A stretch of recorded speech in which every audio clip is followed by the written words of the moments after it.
Chapter 8 continued. Tuesday the 2nd of February 1988. On the way to meet Sarah, I posted my first letter.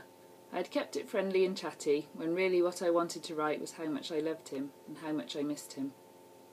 How I had been crying myself to sleep every night listening to the mixtape and wishing that he still lived down the road.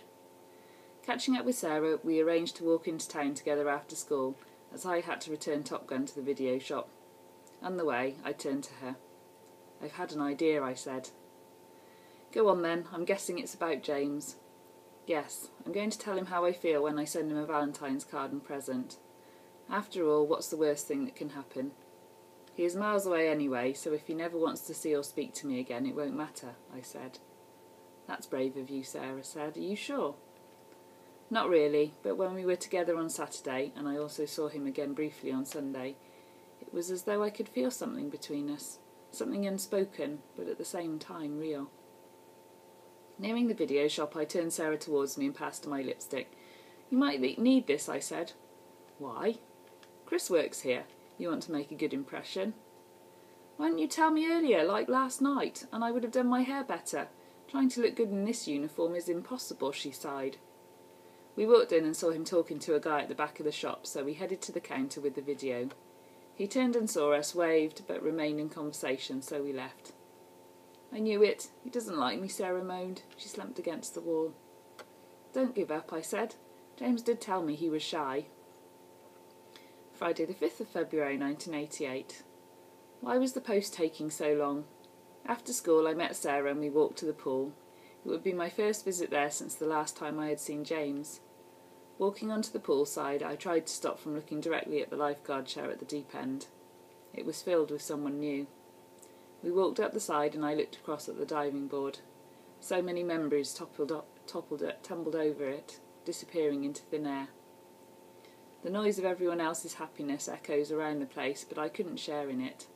There was no one to grab our feet and drag us beneath the surface, no one to chase, and no one to laugh with. However, in some ways it did make me feel closer to James again. I swam underneath the water and paused in the spot where he had first kissed me, and where I had kissed him back. Was I imagining it, or did the water feel slightly warmer there, or was it just the blush of my memories? Saturday the 6th of February 1988.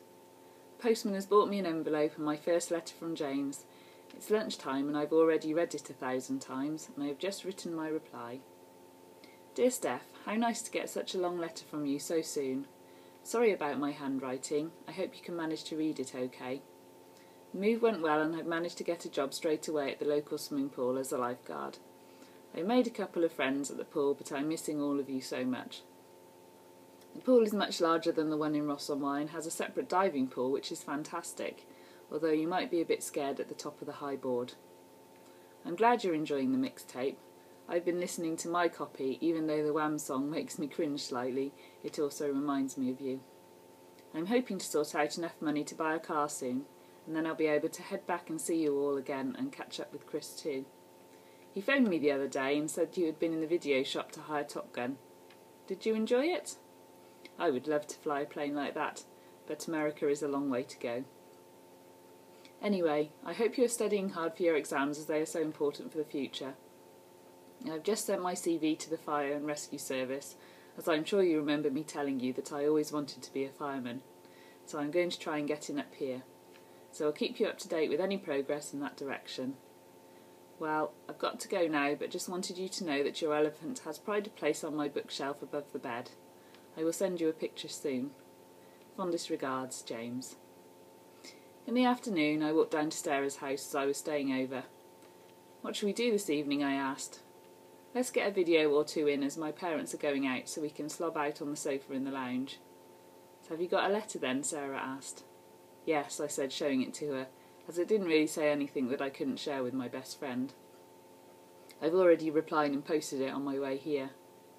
We walked into town and went to the library first, as Sarah wanted to hand in her application for the Saturday job. Then we were on our way to the video shop. I noticed that Sarah had made extra effort with her hair and makeup as we walked inside. Sarah started to scan the shelves, but I went straight to the counter and spoke to Chris. Can you recommend a good film for us to watch? I asked. How about Stand By Me? He said, pulling it out from behind the counter. It's based on a short story by Stephen King. Great, I said. Have you found anything else? I called to Sarah. She came over with a romantic comedy and handed it over. I watched them both smile shyly at each other before we left. Charlotte, I brought you hot chocolate, I said, meeting Charlie on the landing. Thanks, Mum, she replied, taking the mug. It's almost 11, so I'm going to bed shortly. Don't worry, Mum, I won't be long, she replied. But you must explain what a tape to me, as it's obviously like a CD. I nodded and laughed at the memory of the mixtape. Night, sweetheart. Night, Mum, she replied. Thanks again for giving me your diary. It's great reading. So that's the end of chapter 8. Don't forget that if you do want to read ahead, the book is available on Amazon for Kindle, so go and grab your copy. It's only 99p, or I think about $1.54 over in the States. So a really good bargain book, and I will see you again next week. Bye.